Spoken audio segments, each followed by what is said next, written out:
খরচ আনাত গেছে না পাইছি না এখনো খুঁজাইয়া থানাত এন্ট্রি দেওয়াতাইছি এখন আর কেটা করবো। আমার শ্বশুরবাড়ি বিয়া হয় যে আমার শাশুড়ি খুব বেশি কাঁদতে হতো।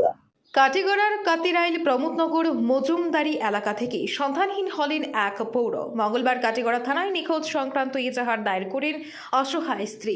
সোমবার বিকেল 4টা থেকেই ওই পৌর এর সন্ধান পাওয়া যাচ্ছে না। মঙ্গলবার দুপুর 12:30টায় কাটিগড়ায় এ নিয়ে সংবাদ মাধ্যমে বিস্তারিত জানাতে গিয়ে রামকৃষ্ণ সরকার নামের নিখোঁজ ওই পৌর এর স্ত্রী কালী সরকার ও জামাতা বুদন রায় বলেন, রামকৃষ্ণ সরকার একটি ধাবায় কাজ করতেন।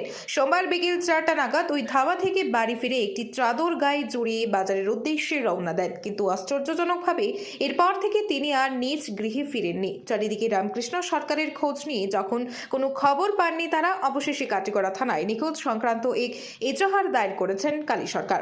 এছাড়াও কেউ যদি রামকৃষ্ণ সরকারকে কোথাও দেখতে পান তাহলে 7099802357 নম্বরের মোবাইল নম্বরে যোগাযোগ করার দর্শকদের কাছে অনুরোধ জানান কালী সরকার ও বুদন রায়। ব্যুরো রিপোর্ট, আজকের বরাক। আমার নাম কালী সরকার, স্বামীর নাম রামকৃষ্ণ সরকার। 72 হাই সেক্টর থেকে আমার স্বামীর ভাইয়ের নাম প্রমোদনগর কাতিরাইল জুমগাড়ি ডাব্বার পিছে।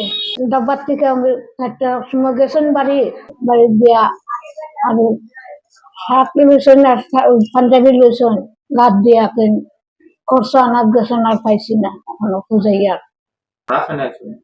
থানাত এন্ট্রি দেওয়াতাইছি এখন আর কেটা করবো নাম পাইয়া। আপনারা যেখানে পাইন আপনারা একটু জানাইবেন। নমস্কার, আমার বাড়ি হইল গাঁওগা, আমার নাম হইল বুদন রায়। আমার শ্বশুর বিকাল 4টার সময় ঘরতে বাইরে বাজারও যেটা বড় কিছু কষ্ট আনতে আন্দা করিয়া টাইম লইয়া তাই মানে আইতাম তাই বাড়িয়া গেছিল। আমি রাত্রে অনুমানিক রাত্রে 12টা উঠে খবর পাইছি, ফোন গেছে আমার কাছে। খবর যাওয়ার পরে আমি খবর পাইয়া রাত্রে আইতে চাইছিলাম, কিন্তু রাত্রে গাড়ির অভাবে আমি আইতে পারছি না। সকাল সকাল আমি ট্রেনে আইছি, ট্রেনে আইয়া গেছি আমার শ্বশুরবাড়ি বিয়া হয় যে আমার শাশুড়ি খুব বেশি কাঁদতে হতো। তখন আমি বাইয়া খারা কাছে যাও, তখন আমি যাবো আইসি তারা মেম্বারের কাছে, মেম্বারটা লইয়া আমি আইসি কাঠিগড়া থানা যাইয়া আমার মেম্বারটা লইয়া আমি একটা এফআইআর করেছি। এফআইআর কেটা যেমন মানে এন্ট্রির মতো করেছি, করিয়া যে জানালাম স্যার কালকে থেকে আমি আমার শ্বশুরটি খুঁজিয়া পাই আর দয়া করি। এবং ভাই বোনেরা যারা মানে কইয়ার আপনারা বিশেষ করি যদি আপনারা মানে তাদের যদি দেখা যায় কোনো পাই ওই নম্বরে আমার লাগে কন্ট্যাক্ট করবা। নমস্কার। আপনারা দেখছেন আজকের Barak, a house of Adrija digital media.